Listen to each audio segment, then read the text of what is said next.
What's up, guys? Welcome back to the channel. Welcome. Today we're going to be going over the best heroes in Overwatch 2 for the tank category after the mid-season patch update. Now that I've gotten a lot of time to basically kind of play the heroes, here are my thoughts on the current tier list in terms of like the meta heroes. This is just covering the tanks, but starting right off, I want to go ahead and talk about Roadhog / Winston, because at the moment these characters are definitely seeing the most play in terms of competitive, as well as just because the meta has shifted now that Zarya has taken a nerf, D.Va has taken a very small nerf, but it doesn't really matter for the most part.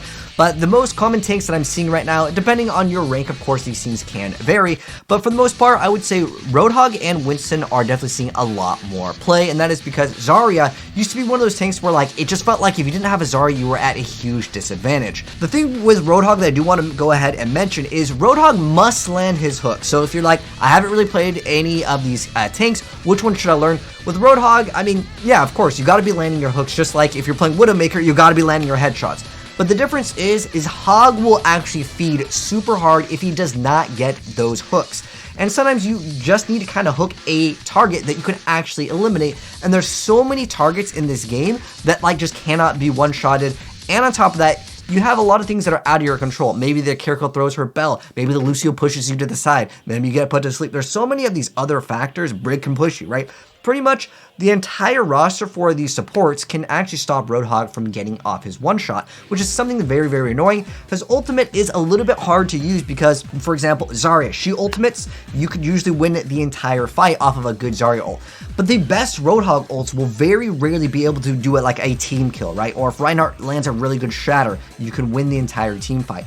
Roadhog just kind of uses his ult to maybe secure one kill, maybe he can push someone off the map, but he still is a lot better now. I'm better.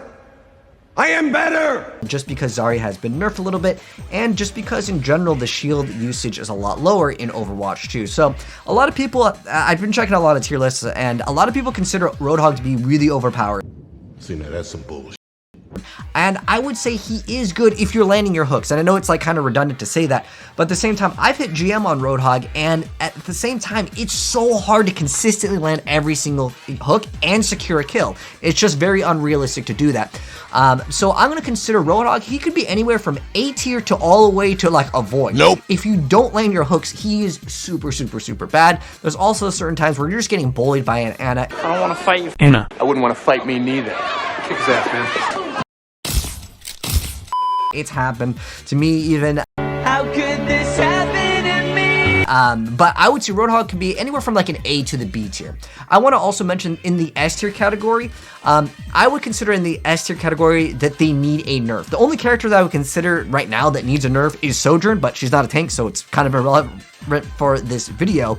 But I would say Roadhog can anywhere be between A and B tier. I'm gonna put it in B tier just to be like, you know, kind of averaging out, because like the worst Roadhogs are, yeah, they're really, really bad, but the good ones, yeah, they can carry games very, very hard.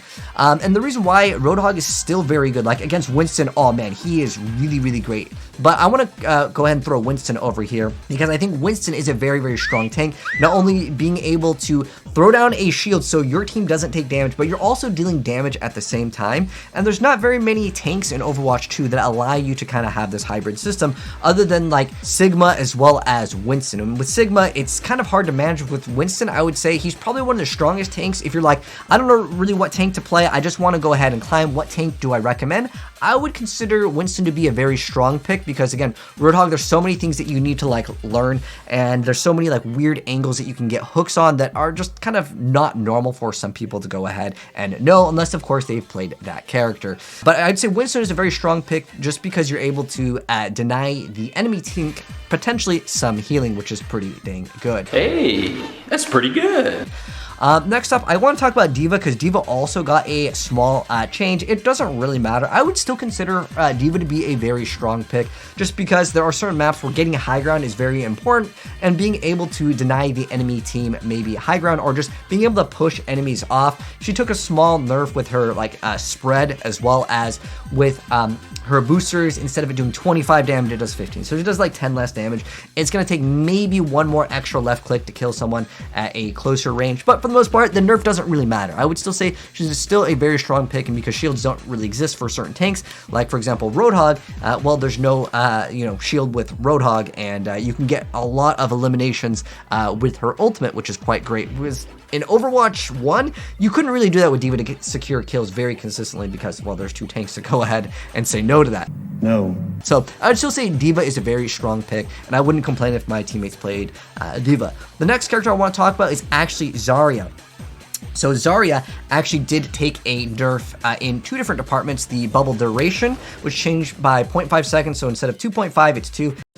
Not bad, not bad. It's really not that big of a deal. I recently just dropped gameplay saying Zarya is still like pretty dang strong, and she could be definitely OP against certain tank matchups just because she could just melt things super fast. And the ultimate is still arguably one of the best ultimates in the entire game because yeah, any ultimate plus Zarya ult is usually going to go ahead and win you the entire team fight. So I would say she's still very strong, but she's not like where I would consider, oh, she needs a nerf because, well, she just got one, and the nerf, I would say, doesn't really matter that much. It still does affect the character, but that's where I'm going to put Zarya over here because I think it's still really good. There's very few things, with the exception of Kiriko Bell, that cleanses any sort of negative status effect, whether it's being like anti, slowed, or burn. So Zarya's still, I would say, a very solid pick. So don't worry about Zarya's nerfs. If you're a Zarya player, I think it's still a very strong pick. Sigma, I felt like Sigma was really good. If you can play a tank where you're able to understand like the cooldowns between other heroes, knowing when to absorb, like for example, if D.Va uses her micro missiles, you absorb that. If Moira throws an orb, you absorb that. There's a lot of things where Sigma can really deny certain characters. He's very oppressive, and if you know how to play him well, he's good. But I would say for an average player, he would be maybe in the B tier. And the reason why I would consider him maybe in like B tier is because a lot of Sigma players, they'll let their barrier break. That's one thing that you don't want to do as a Sigma player, is let the barrier break, because it's going to take a longer time for it to regenerate. If it was only at 1 HP and it would just start regenerating immediately, versus if it breaks, then it has to regenerate. It just takes a lot longer. And so he's a little bit harder to play, but I'd still say in the right hands, he's strong. But like if you're just new to him, he's still a pretty solid tank though. He provides cover, he's got an okay ultimate, and he's got the ability to deny with that rock combo. So I'd say Sigma is still a pretty solid choice overall. Next thing I want to talk about is actually Orisa. This is actually one of my favorite tanks in the game. I would consider them like still an okay hero to play. I mean, it's alright, like... You could absolutely roll people as Orisa. I love rolling Roadhog, and that's another reason why I consider Roadhog lower in the tier. Orisa doesn't really see that much play, I would say, in the current metagame, but I still think that Orisa is really good in the right hands. Like, I just love playing Orisa, one of the most fun tanks in my opinion to get a complete rework, and that is due to being able to hit them with the spear. It does an insane amount of damage, but the thing is, you have to be very close as Orisa, and what I've learned definitely with Orisa after playing her for quite some time is that you need to be very close, but you also want to keep in range of your healers, because I want to W key super hard. I want to use my little like spin attack and keep them against the wall, and then I just spear them against the wall, and I usually can eliminate even tanks relatively quick with like just this, if I impale them once and then I basically put them up against the wall, it's just so fantastic to go ahead and actually do. And Orisa's ultimate, it can be kind of comboed. Usually it's not as good as I would say, let's say like Zarya's, where you get to group them all up and hold them there. You group them up for a second, then you get to do like an okay amount of damage. You can usually hit them for like 100, and hopefully your team follows up. But like a lot of times what I'll notice with Orisa is they'll try to get that max value and try to one-shot the whole team, and the whole team's either they're gone, they ran away, or just something else happened. So that's one thing that I would like to mention with Orisa is, yeah, try not to use your ultimate and try not to hit him for like 1,000 damage, because it's unrealistic. So yeah, I would still consider Orisa very good though.